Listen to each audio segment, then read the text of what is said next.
Donc, on parlait de votre voyage envers la France. Envers la France, voilà. Alors, avec ce train qui allait vers Paris, quand j'ai passé la frontière où il y avait le rideau de fer, et j'ai traversé, le chef de train m'a libéré, il m'a sorti de cette cache et il m'avait dit, si tu as 50 dollars encore, je peux te faire passer en Suisse, ou peut-être même plus loin.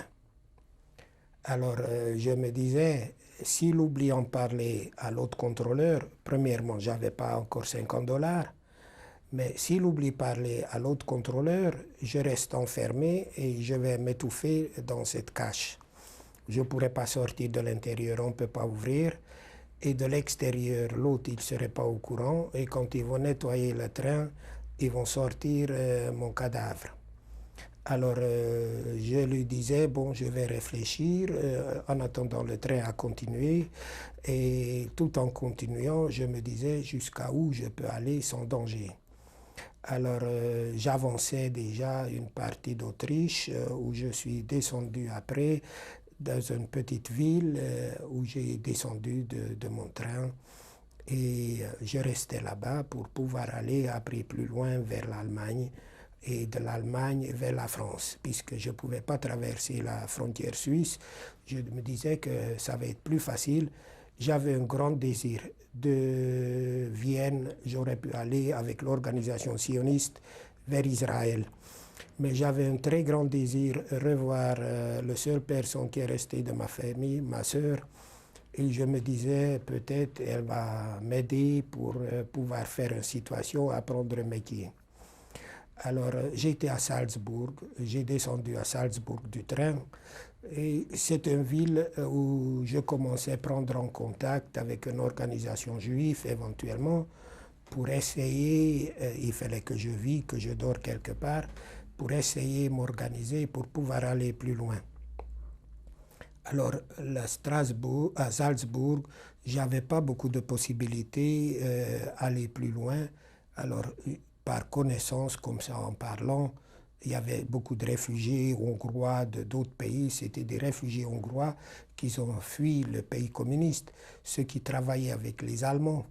Alors, tous ces gens-là, c'était des anciens assassins des Juifs qu'ils ont réfugiés en Autriche et plus tard en Allemagne aussi, que le gouvernement, ils l'ont gardé comme ça en réserve, je ne sais pas pourquoi, éventuellement pour renverser le régime communiste. Alors, j'essaie de discuter là-bas et par hasard, j'ai rencontré une femme qui faisait le trafic vers l'Allemagne, qui emmenait des briquets ou des choses comme ça vers de l'Autriche en Allemagne. Alors il dit, je vais là-bas demain, si tu veux, tu peux venir avec moi. Je vais t'emmener. Et on est parti effectivement et on marche déjà en Allemagne. On était en territoire allemand et on était arrêté par un gendarme allemand. Il nous demande nos papiers. Je dis, j'en ai pas. Qu'est-ce que tu viens faire ici ou d'où tu viens? Alors je lui explique en allemand que je vais aller en France, mais je vais traverser l'Allemagne. Il dit, bon, alors retourne où tu viens. Ils nous ont ramenés vers la frontière autrichienne. Ils nous ont renvoyés à Salzbourg. Alors ça s'est échoué. J'ai essayé une deuxième fois et ça s'était réussi. Et j'ai pu retourner jusqu'à Allemagne. Et j'ai été là-bas pour essayer d'aller plus loin. Alors quand j'étais en Allemagne, j'ai été contacté comme ça par les gens de la Légion d'étrangers. Alors ce monsieur, il était bon parleur, il parlait très bien en allemand. Il me dit, écoute, je peux te faire signer un papier et tu t'assoirais dans le train avec un passeport et tu partirais pour la France.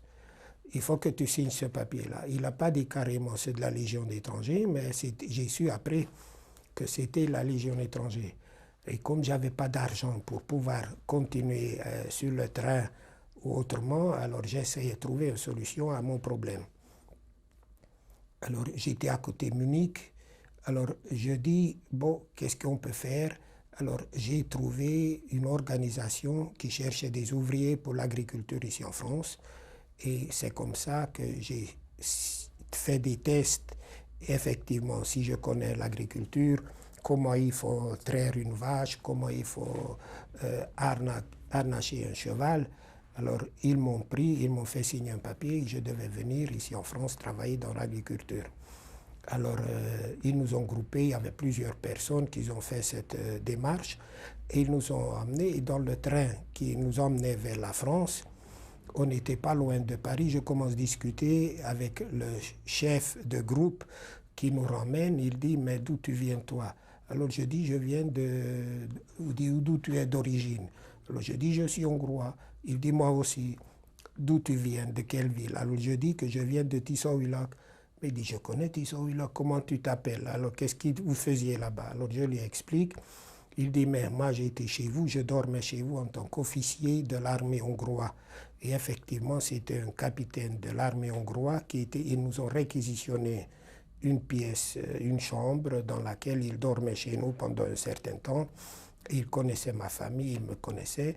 Alors il dit, écoute, je peux te confier. Il dit, si tu as une sœur ici à Paris, comme on traverse Paris, on devait être groupé à mots, comme on traverse Paris, je te donne tous tes papiers avec ton passeport, tu descends du train à Paris et tu vas voir ta sœur.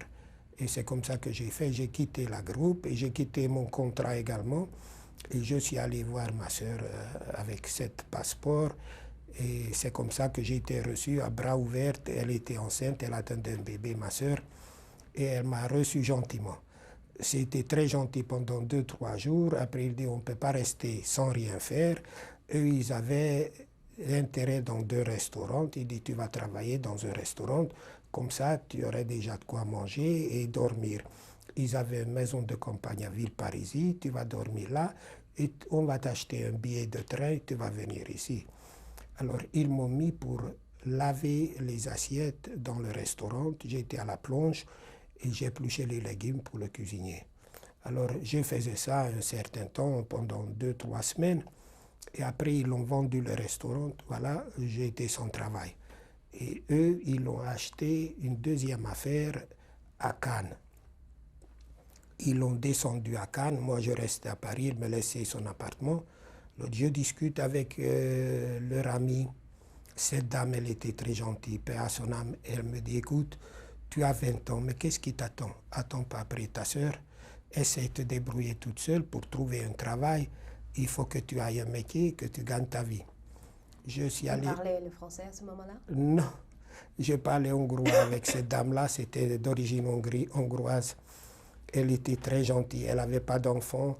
Elle a adopté un enfant qu'elle s'en occupait avec et qu'elle a appris un métier pour ce garçon-là, bijoutier. Il s'occupait avec comme sa propre fils. Alors, cette rencontre, au début, elle me faisait beaucoup de mal parce que c'était l'associé de mon beau-frère. Je pensais qu'elle ne veut pas que je mange à l'œil dans son restaurant parce que je ne travaillais pas.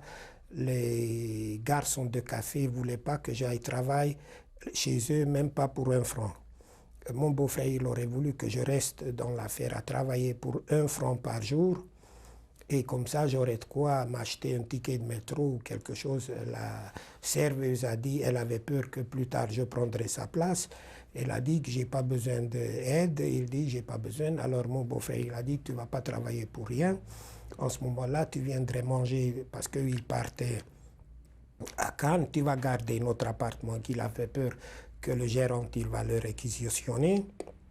Si l'appartement est vide, il peut reprendre chez le locataire. Alors il a dit, tu vas dormir là, et comme ça tu gardes notre appartement.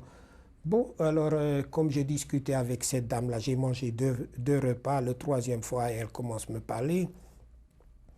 Mais elle avait raison, j'ai reconnu après, elle avait tout à fait raison, il ne fallait pas que j'attende des autres. Comme c'est marqué dans la Bible, il ne faut pas attendre que ça tombe toute seule, il faut se travailler, il faut faire. Parce qu'il y avait une fois qui racontait dans la Bible que quelqu'un qui avait des blés à récolter et il attendait que demain, après-demain, il irait et en attendant le blé est tombé et c'était perdu. Alors c'était marqué qu'il ne faut pas attendre ce que tu peux faire aujourd'hui, il ne faut pas attendre demain. Alors c'est comme ça que je commençais à prendre conscience que je ne peux pas compter effectivement sur d'autres. Alors je suis allé voir une organisation juive qui s'appelait le Kojazor, qui m'a envoyé chez des jeunes, l'organisation Service social des jeunes, qui étaient à Avenue de Ségur. Ils avaient une organisation qui était aidée par les joints américains. Et ils m'ont dit, écoute, on va s'occuper avec toi. Il faut que tu apprennes un métier où tu peux gagner rapidement ta vie. Et c'est comme ça, ils m'ont envoyé d'abord à l'Alliance française où j'étais pendant un mois, où j'ai appris un petit peu. J'ai déjà appris un peu en Hongrie aussi, le dictionnaire, beaucoup de mots je connaissais par cœur. Mais à l'Alliance française, j'ai appris correctement, plus correctement parler. Je ne parle pas 100% maintenant non plus. Quand on est étranger, c'est difficile, quand on n'a pas fait des études sérieuses. Et en un mois, j'ai appris le rudiment, comme on dit, ce qui était nécessaire. Et c'est comme ça, ils m'ont envoyé pour apprendre un métier. Ils m'ont donné 100 francs pour un mois pour vivre et travailler ce que j'ai besoin. Alors, avec 700 francs-là, j'ai loué pour 20 francs ou 30 francs une chambre d'hôtel. Et je pouvais aller à l'Alliance française toute la journée pour apprendre.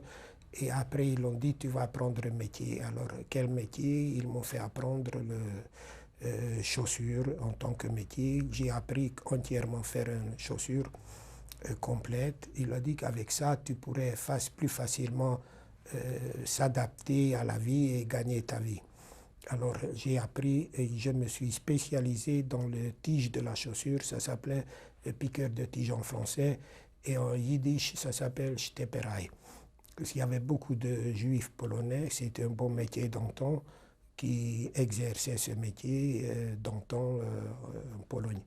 Alors j'ai appris ce métier et ils m'ont aidé avec une empreinte que j'ai pu prêter et j'ai pu acheter une machine à coudre plus tard. Mais d'abord je travaillais chez un petit entrepreneur qui me payait 30 francs par semaine et après avec ces 30 francs-là, il fallait que je paye l'hôtel et ma nourriture. Alors je mangeais dans un restaurant qui était tenu par l'organisation juive, où on payait 70 centimes pour un repas à midi. Et le soir, je buvais un peu de lait avec un peu de pain, et c'était pareil pour le matin. Alors je ne pouvais pas sortir au cinéma ou ailleurs, je n'avais pas d'argent. Mais j'avais déjà l'espoir que je pourrais m'exercer, rentrer bien dans le métier et après je pourrais mieux gagner ma vie. Alors j'avais l'ambition pour pouvoir travailler pour moi. J'ai acheté d'abord une machine à coudre, j'ai loué une pièce et comme ça je commençais à travailler associé avec un copain qui plus tard est parti au Canada et c'est comme ça que j'ai devenu un piqueur de tige dans un métier où je travaillais pendant 40 ans avec le même fabricant. Et quand je rencontrais avec ma femme, c'était en 56, elle travaillait dans l'haute couture et j'ai demandé qu'elle vienne travailler avec moi. Et elle s'est mise très rapidement et on a gagné toujours notre vie très bien, c'est-à-dire correctement, en travaillant, en faisant beaucoup d'heures. Et comme ça, j'ai pu organiser un foyer où j'ai eu 2 enfants que j'ai élevés. J'ai une fille et un garçon. Comment s'appelle-t-il? Ma fille s'appelle Estelle et mon garçon s'appelle Joël. Ma fille, elle travaille actuellement dans une banque comme secrétaire dans les investissements. Et mon fils, il travaille comme ingénieur commercial. Actuellement, il travaille à Tech Data, c'est une société américaine, en tant que commercial, qui vend des mémoires pour ordinateur. Voilà. Parfois, est-ce que vous parlez de la guerre avec mes enfants, non, c'est un souvenir que j'évoque pas souvent. Je leur dis éventuellement quand il y avait des programmes à la télévision qui montrent les images, ils le voient, mais moi-même, j'évoque pas ces souvenirs-là. C'est trop douloureux pour moi de remuer toutes ces anciennes histoires où j'ai souffert beaucoup et je préfère de ne pas l'évoquer souvent.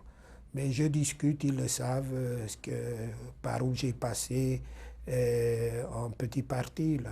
Malheureusement, il y a des choses que je pouvais pas dire avec toutes ces maladies. Vous savez, il faut sentir perdu complètement par la maladie, que vous ressortez plus, que vous êtes sorti du vivant d'un enfer, de la déportation. Et quand vous tombez après malade, c'est un deuxième enfer, la maladie, où vous pensez aussi d'être perdu complètement, parce que là, on se réalise déjà plus les choses de la vie.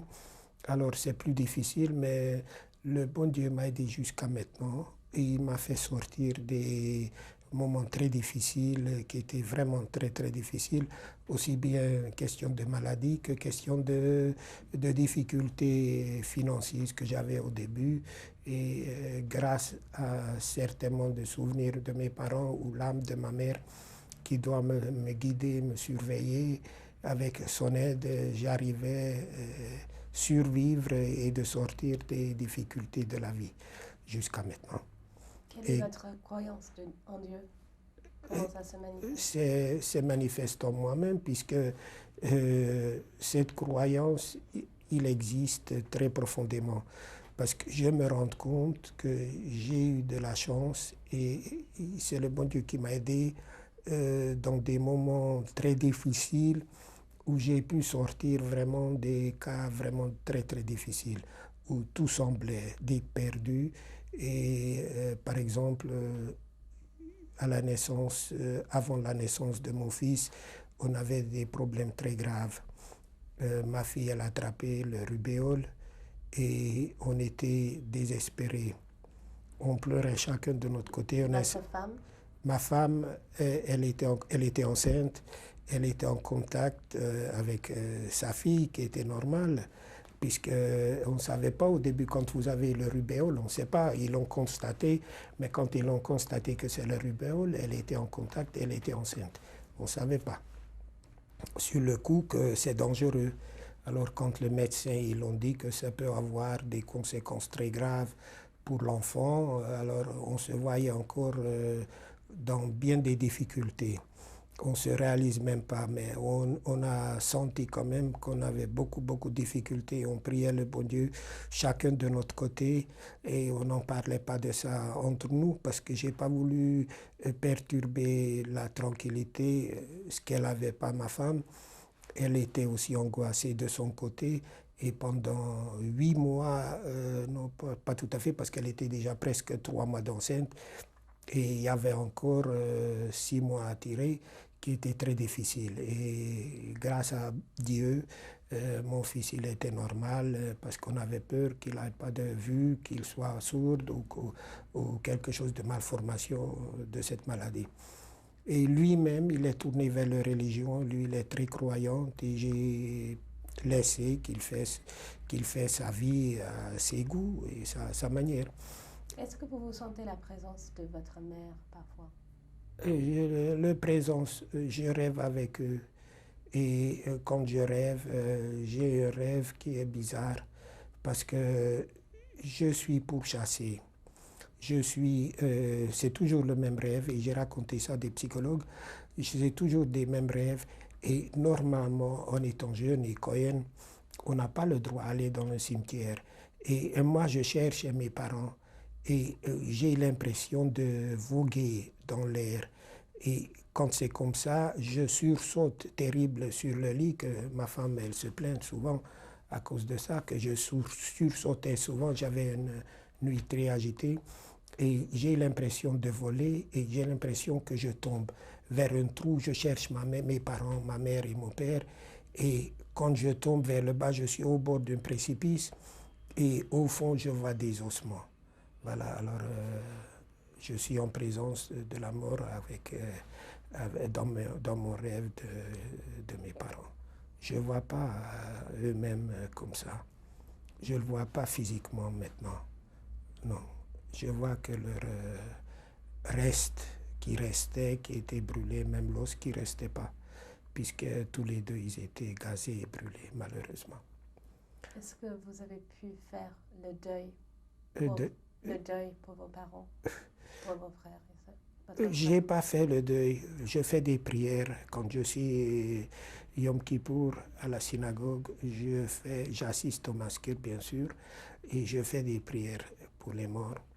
Mais je ne peux pas faire des deuils de mes parents. C'est triste, mais je ne peux pas faire des deuils. J'ai toujours, je pense, dans moi-même, et c'est comme ça, du temps que vous vivez. Et vous avez dans votre mémoire les personnes. Les personnes, ils vivent toujours.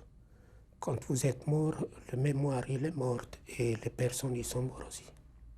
Mais du moment qu'on vit dans la vie, leur mémoire reste vivante. Et c'est comme ça.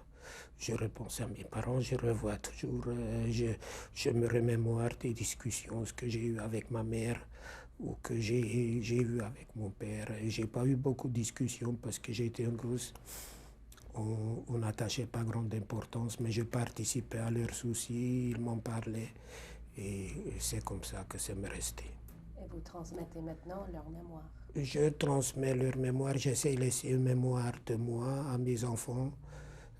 Leur mémoire, quand ils étaient petits, je leur racontais qu'on avait une grande agriculture, une grande ferme à la maison et qu'on avait beaucoup de bêtes, que j'avais des petits agneaux en étant gosse, que j'avais des pigeons et que je pouvais les appeler. Ils venaient quand ils me suivaient, ils me connaissaient et ils étaient très gentils. Alors je leur racontais quand ils étaient petits, mais maintenant comme ils sont grands, je ne reparle pas. J'ai voulu emmener mon petit-fils il y a 2 ans à Budapest. J'ai emmené. J'aurais voulu aller plus loin, mais on m'a déconseillé que le parti de l'Union soviétique, ce n'était pas tellement tranquille à faire visiter. Alors je ne voulais pas risquer avec l'enfant qui avait 11 ans à cette époque-là. Voilà, alors je restais à Budapest et on a visité à Prague, Vienne et Budapest avec lui. Quel est le message que vous voulez laisser pour les gens qui vont visionner votre témoignage? Le message que c'est très difficile. La vie, il y a beaucoup de problèmes et on espère, on souhaite que cette difficulté ne revienne jamais à personne sur laquelle nous nous sommes échappés. Et je voudrais qu'il y ait la paix et l'entente dans le monde et que tout le monde s'entend et s'aime entre eux et comme ça la vie serait plus belle. Voilà, c'est malheureux de faire du mal à son prochain et voir la vie qui pourrait être belle s'abîmer comme ça, c'est triste. Voilà, parce que ça fait beaucoup de gâchis, on se donne beaucoup de mal et la vie serait beaucoup plus belle si tout le monde serait bien intentionné et tout le monde serait bon. Mais ce temps-là, ça va être quand le Messie, il va arriver et qu'en ce moment-là, tout le monde serait gentil et tout le monde serait bon et tout le monde va avoir que des bonnes intentions. Alors d'ici là, nous sommes faits sur l'image du bon Dieu, puisqu'il nous a fait sur son image. Et on a le Yetzer Hara, on a les mauvaises choses en nous et les bonnes choses. Il faut essayer de dominer les mauvais pour essayer de préserver que le bon. Et qu'on soit bien entouré dans la vie avec la famille et qu'on s'aime mutuellement et qu'on se respecte mutuellement, c'est le principal des choses dans la vie. Tout le reste, ça n'a pas de valeur. Parce que l'argent, c'est qu'un bout de papier, ce qu'on a besoin. Mais si demain, le gouvernement ou des autorités monétaires ils vont dire que ça ne vaut plus rien, c'est qu'un bout de papier, c'est fini. Cet argent n'a aucune valeur. Alors les valeurs sûres que mon père croyait très sûres, le terre, la maison, tout ça, c'est vrai, ça reste. On n'a pas confisqué, mais j'ai même pas pu revoir.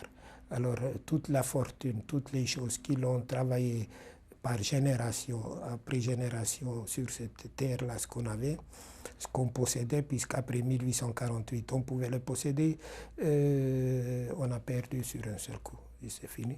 Et tout était terminé là-dessus. Voilà. C'est tout ce que je peux dire. Voilà. Merci. Monsieur Kat, voulez-vous présenter votre femme? Voilà ma femme avec qui je suis marié. J'ai rencontré à une bal il y a déjà presque 40 ans. Et depuis, on vit ensemble, je pense, j'essaie de le rendre heureuse. Voilà, nous avons 2 enfants et on a fait tout, toute notre vie. On a travaillé très dur pour leur accorder le maximum de tranquillité, de sécurité et d'études. Voilà. Et Madame Kat, Elle a, elle a travaillé beaucoup avec moi, très dur. Elle n'avait pas la vie facile. On n'avait rien quand on a commencé et on a une vieillesse un peu plus tranquille, qu'on peut vivre tranquillement et heureux. Je pense, on fait tout pour nos enfants, qu'ils se sentent heureux et nous-mêmes. et Voilà. quel est votre nom Mon nom c'est Rita. et nom de jeune fille? Friedman, nom de jeune fille Friedman. Et comment vous avez rencontré votre mari? À Paris, par hasard, un bal israélite. Et bon, c'était le coup de foudre tout de suite. Et puis bon, on s'est mariés 1 an plus tard. Bon, on a eu 2 enfants, comme mon mari a dit. 1 an après, on a eu un premier enfant et quelques années après, on a eu un petit garçon qui s'appelle Joël, qui est un grand garçon maintenant. Il a 30 et quelques années, 32 ans. Une fille qui a maintenant 37 ans. Voilà. Et nous avons 4 petits-enfants. Johan, Elisabeth, Shmuel et David. Voilà. Merci. Ils sont des très beaux enfants. Merci.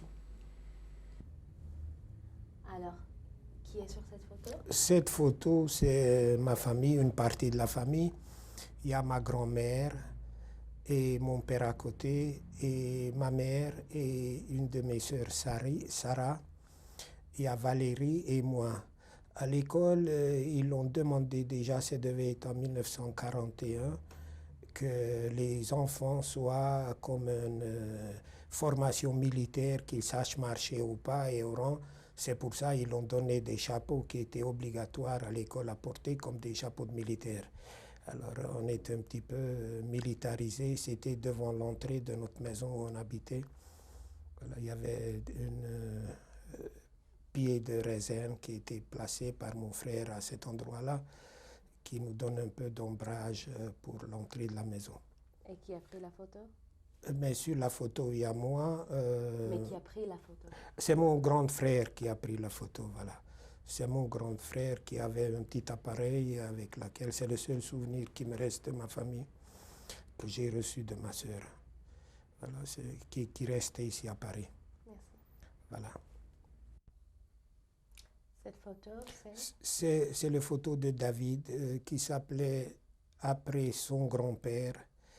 Et c'est un garçon, cette époque-là, il pouvait avoir 24 ans.